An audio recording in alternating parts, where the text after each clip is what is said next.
the potential moving into 2020, particularly after the strike, the assassination of Qassem Soleimani and Abu Mahdi al-Muhandis, is that Iran will try and revive anti-Americanism.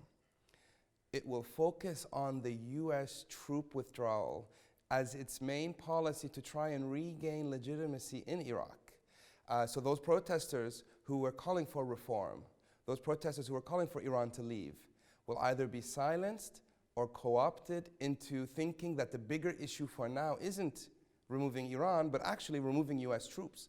And if you look at the parliament, the consequence of that is the blocs have kind of rejigged, moving back towards those ethno-sectarian lines that we saw in the early years after 2003, where the major Shia parties are now together again. Keep in mind, they weren't together for a long time.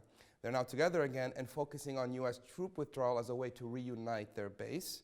And the Kurdish and Sunni groups are kind of against the troop withdrawal, so they're moving away, they're abstaining from the process like they were in the past. So the biggest concern is that Iran manages to regain its foothold by using ethno-sectarian and identity-based politics predicated on US troop withdrawal being the main issue in Iraq in 2020.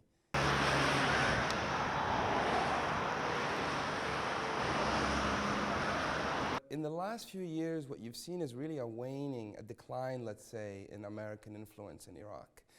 If you consider that there was a time that the American president would have a weekly chat with the Iraqi prime minister, today's American president, Donald Trump, has refused to invite the Iraqi prime minister and the Iraqi president to Washington and hasn't met with them yet. So very clearly, the US have lost a lot of key allies in the Iraqi state, whereas Iran over the years has gained allies and has become considerably has been with the clear power, external power in Iraq. And so if we go back to that question, who is more powerful, who has more leverage in Iraq over the Iraqi political process today, it's not even a question anymore.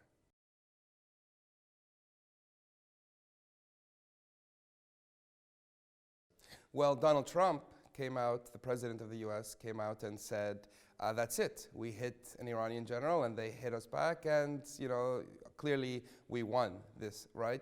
But for Iran, that was just a small part of a long-term strategy. I mean, the US did what it does best, which is to strike militarily, but not really think about the day after, right? Not really plan for the day after. A strike and you go home. But what we know is that strikes aren't the political solution, aren't the social solution to increasing influence. And so Iran doesn't play the same game that the US does. Iran isn't able to hit someone on the equivalent to the Iranian General Qassem Soleimani. So while they attacked a few Iraqi bases, while clearly there was what they claim to be the mistake of the plane crash, Iran is planning for a longer-term solution aimed primarily at removing US presence and influence from their neighborhood.